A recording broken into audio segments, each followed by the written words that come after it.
नमस्कार, मैं हूं अनिल सर और हम पढ़ रहे हैं क्लास 10 की मैथ्स। आज हम देख रहे हैं प्रश्नावली 12.2 का 7वां, 8वां और 9वां प्रश्न। सबसे पहले देखते हैं हम 7वां प्रश्न। 7वां प्रश्न है हमारे पास, त्रिज्या 12 सेंटीमीटर वाली एक वृत्त की कोई जीवा केंद्र पर 120 डिग्री का कोण अंकित करती है। संगत वृत्तखंड का क्षेत्रफल ज्ञात कीजिए। तो यहां पर हमारे पास दिया है पाई का मान 3.14 और वर्गमूल 3 1.73 का प्रयोग हमको करना है। हल करते हैं हम। सबसे पहले दी है हमारे पास त्रिज्या 12 सेंटीमीटर और थीटा का मान दिया है 120 डिग्री। अब यहां पर हमें ज्ञात करना है वृत्तखंड का क्षेत्रफल। वृत्तखंड का क्षेत्रफल, इसका सूत्र हमें यूज करना पड़ेगा। वृत्तखंड का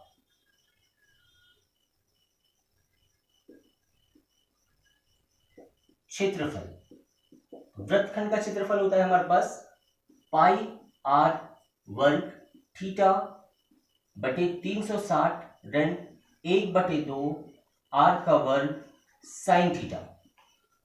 ये पूरा सूत्र हमें यूज करना होता है। सबसे पहले हम देखते हैं पाई का मान हमको रखना है 3.14, आर का मान हमारे पास दिया है 12, थीटा का मान दिया है 120 बटे 360 ऋण 1/2, आर का मान फिर से 12 गुणित 12 और साइन 120 डिग्री। सॉल्व करते हैं आगे हम। यहां पर इसको काट देंगे हम, शून्य से शून्य कटेगा, 12 का 12 12 36, 3 से ये कट जाएगा, 3 का 3 3 4 12। इस तरह से हमारे पास क्या क्या बचेगा 3.14 गुणित 12 गुणित 4, ये बन गया हमारे पास। अब देखते हैं ऋण वाली संख्या हमारे पास है, तो ऋण यहां पर 1/2 है, इसको 2 से काट देंगे हम, 2 6 12, यहां बचेगा 6 गुणित 12 और साइन 20। अब साइन 20 का मान हमें पता नहीं है, तो कैसे ज्ञात करेंगे? तो यहां पर इसको ज्ञात करने के लिए हमने पिछले अध्याय में देखा है साइन 120 है, तो इसको हम लिख सकते हैं 90 + 30 और साइन 90 का मान होता है cos 30। ये पूरक कोण कहलाता है। पूरक कोण हमने पिछले अध्याय में देखा है, तो साइन का मान cos और cos 30 का मान आता है वर्गमूल 3/2। तो इसका मान आ जाएगा वर्गमूल 3/2। इसका मान हमने कैसे लिखा है? तो इस तरह से हमने लिखा है, ये ध्यान रखना है। अब देखते हैं यहां पर फिर से ये कट जाएगा, 2 से 2 6 12।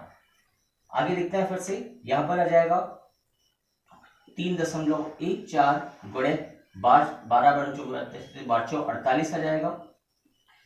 यहां पर 6 6 36 वर्गमूल 3 इतना आ रहा है। फिर से इसका हम गुणा करते हैं, इसका अगर गुणा करते हैं हम, इन दोनों का गुणा करते हैं, तो हमारे पास आ जाएगा 150.72 और ये दिया है हमारे पास 36। वर्गमूल 3 का भी मान हमको रखना है, वर्गमूल 3 का मान दिया है 1.73।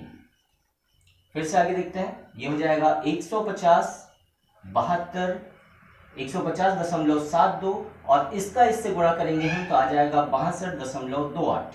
अब दोनों को घटा देते हैं हम, दोनों को घटाएंगे तो 12 में से 8 गया 4, 6 में से 2 गया 4, 10 में से 2 गया 8, 14 में से 6 गया 8। इस तरह से 88.44 सेंटीमीटर वर्ग ये मान आएगा त्रिज्याखंड के क्षेत्रफल का। अब देखते हैं 8वां प्रश्न है हमारे पास। 8वां प्रश्न सॉल्व करने के लिए यहां पर 2 हमारे पास क्वेश्चंस दिए हैं, 2 क्वेश्चन है, पहला और दूसरा। सबसे पहले क्वेश्चन देखते हैं हम। तो 12 सेंटीमीटर भुजा वाले एक 12 मीटर भुजा वाले एक वर्गाकार घास के मैदान के एक कोने पर लगे खूंटे से एक घोड़े को 5 मीटर लंबी रस्सी से बांधा गया है। मैदान के उस भाग का क्षेत्र ज्ञात कीजिए जहां घोड़ा घास चर सकता है। तो सबसे पहले क्वेश्चन समझते हैं। तो यहां पर एक वर्गाकार मैदान है, ये वर्गाकार मैदान है और यहां पर एक घोड़ा बांधा गया है, घोड़ा बांधा गया है और यहां पर इसकी रस्सी कितनी है? 5 मीटर लंबी है। 5 मीटर लंबी मान लीजिए यहां से, तो अगर रस्सी को हम देखेंगे तो ये इतना भाग चढ़ सकता है, इतना भाग चढ़ सकता है। तो ये क्या कहलाएगा, ये त्रिज्या खंड का क्षेत्रफल कहलाएगा। और यहाँ इसका वर्ग का कोण कितना होता है, 90 डिग्री का होता है। तो हमारे पास पहला प्रश्न हल करने के लिए क्या है, हमारे पास पहला प्रश्न हल करने के लिए त्रिज्या हो जाएगी 5 मीटर, r बराबर 5 मीटर और थीटा का मान हो जाएगा 90 डिग्री। तो पहला प्रश्न इससे सॉल्व करेंगे हम। अब देखते हैं, तो सबसे पहले हम क्या ज्ञात कर रहे हैं, त्रिज्या खंड का क्षेत्रफल या घास के मैदान का क्षेत्रफल, घास के मैदान का क्षेत्रफल जिसमें घोड़ा घास चर सकता है, उसका क्षेत्रफल हमको ज्ञात करेंगे। तो क्या लगाना पड़ेगा हमको, त्रिज्या खंड के क्षेत्रफल का सूत्र हम लगाएंगे। ये हो जाएगा पाई आर का वर्ग थीटा 300 बटे 360, थीटा बटे 360, इसका मान हम लगाएंगे। तो पाई का मान हमको वही रखना है, पाई का मान है 22 बटे 7, आर का मान हमारे पास दिया है 5, 5 गुणित 5 हो जाएगा, थीटा का मान 90 आ जाएगा बटे 360। अब देखते हैं, इससे ये कट जाएगा, 9 से काटते हैं, 9 चौक 36, ये आ गया। फिर से गुणा करते हैं, 22 गुणित 5 गुणित 5 बटे 7 गुणित 4, यहां से फिर से काट सकते हैं हम इसको काट देंगे, 2 दूनी 4 और ये कट जाएगा 11 बार, ये आ जाएगा 25 और 25 का 11 से गुणा करेंगे, 25 से का 25 बचा 2, 25 से का 25 और 2 27, ये आ जाएगा और 7 चौक 28। इस तरह से इतने मैदान का क्षेत्रफल का घास घोड़ा चर सकता है, ये आ जाएगा मीटर वर्ग। घास के मैदान का क्षेत्रफल जहां घोड़ा घास चर सकता है। तो पहला हमने हल कर लिया है। अब हम देखते हैं दूसरा प्रश्न, दूसरा प्रश्न भी यहीं पर हल करते हैं। अब दूसरे प्रश्न में थोड़ा सा अंतर है, यहां पर दिया है आर का मान 5 मीटर और यहां पर है आर का मान 10 मीटर। आर बराबर यहां पर 10 मीटर दे दिया है और थीटा का मान वही रहेगा 90 डिग्री। फिर से वही करेंगे हम, नए घास के मैदान का क्षेत्रफल, फिर से हम वही लगाएंगे, पाई आर वर्ग थीटा बटे 360, पाई का मान 22 बटे 7, आर का मान चेंज हो गया है, 10 हो गया है, 10 गुणित 10 यहां पर आ जाएगा 90 बटे 360, 9 से 9 कट जाएगा, 0 से 0 कट जाएगा, 9 से कट जाएगा 4 बार, गुणा करते हैं हम, ये हो जाएगा 22 गुणित 10 गुणित 10 100 और 7 गुणित 4 से ये कट जाता है 100, 25 बार, यह आ जाएगा। 25 का इससे गुणा करेंगे, 25 दूनी 50 के शून्य हासिल का है 5, 25 दूनी 50 और 5 55 बटे 7।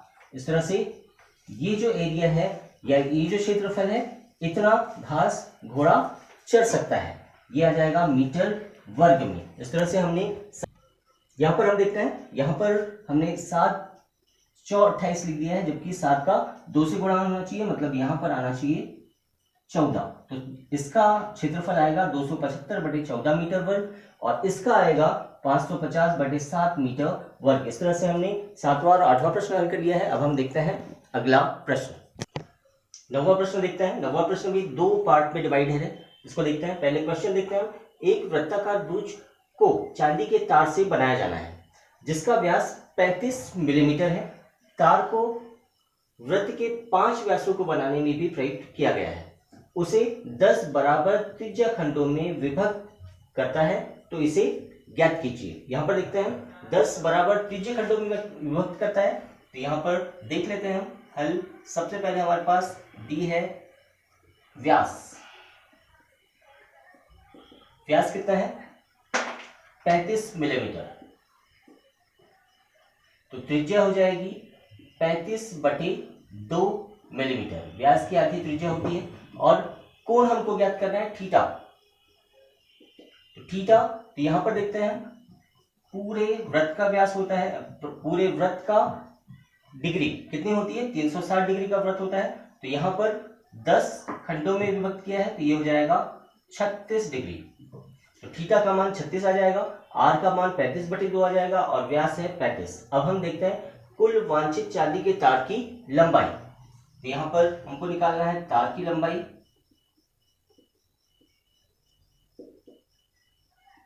अब तार की लंबाई क्या होगी? तो तार की लंबाई कितने व्यास है हमारे पास? 5 व्यास है। 5 व्यास की लंबाई धन परिधि। ये हमने क्यों लिया है? क्योंकि 5 व्यास है वहां पर, 5 व्यास की लंबाई हो जाएगी और आसपास परिधि में भी तार लपेटा हुआ है, तो इसको हम यह ज्ञात करेंगे। ये हो जाएगा 5 गुणित व्यास की लंबाई हमारे पास 35 है और परिधि क्या होता है 2 पाई आर।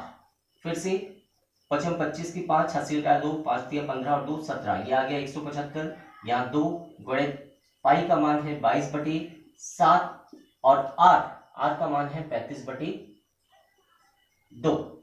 7 से कट जाएगा, 7 5 35 और ये 2 से कट जाएगा 11 बार। आगे देखते हैं क्या मान है हमारे पास 175 धन 2 गुणित 11 गुणित 5, 5 दूनी 10 और इससे गुणा हो जाएगा, ये आ जाएगा 110। दोनों को जोड़ देंगे हम, 5 0 5 7 और 1 8 और ये 285 मिलीमीटर। ये होगी तार की लंबाई। अब हम देखते हैं दूसरा इसी का सब क्वेश्चन, ब्रूज के प्रत्येक त्रिज्यखंड का क्षेत्रफल। अब त्रिज्यखंड का क्षेत्रफल निकालना है तो हम यहां लिख लेते हैं आर का मान है 35/2 और थीटा का मान कितना है 36 डिग्री। अब यहां पर त्रिज्यखंड का क्षेत्रफल क्या होता है? त्रिज्यखंड का क्षेत्रफल होता है पाई आर वर्ग थीटा बटे 360। पाई का मान है 22/7, आर का मान है 35/2 गुणित 35/2 गुणित थीटा का मान है 36/360। 36 से कट जाएगा 10 बार, 7 5 35। आगे देखते हैं फिर से हम 2 गुणित 22 गुणित 5 गुणित 35 और यहां पर 2 गुणित 2 गुणित 10। 5 से कट जाएगा 2 बार, 5 दूनी 10, 2 से कट जाएगा 11 बार। फिर आगे देखते हैं 11 5 11 गुणित 35 और यह है 2 दूनी 4। अब 11 का गुणा करेंगे इसमें, 11 5 55 की 5 हासिल का 5, 11 33 और 5 38/4 और 4 का इसमें दे देंगे हम भाग। 4 का भाग देके देखते हैं, 4 9 36, यहां बचेगा 2, 4 छक 24, यहां बचेगा 1, 0 0 लगा देंगे तो यहां जाएगा 2 5। इस तरह से यह आ जाएगा लंबाई 96.25। ये क्या है? त्रिज्यखंड का क्षेत्रफल मिलीमीटर वर्ग। इस तरह से हमने 9वां प्रश्न भी बहुत अच्छे से हल कर लिया है। अगर वीडियो पसंद आया है तो प्लीज शेयर करें, लाइक करें, सब्सक्राइब करें। धन्यवाद।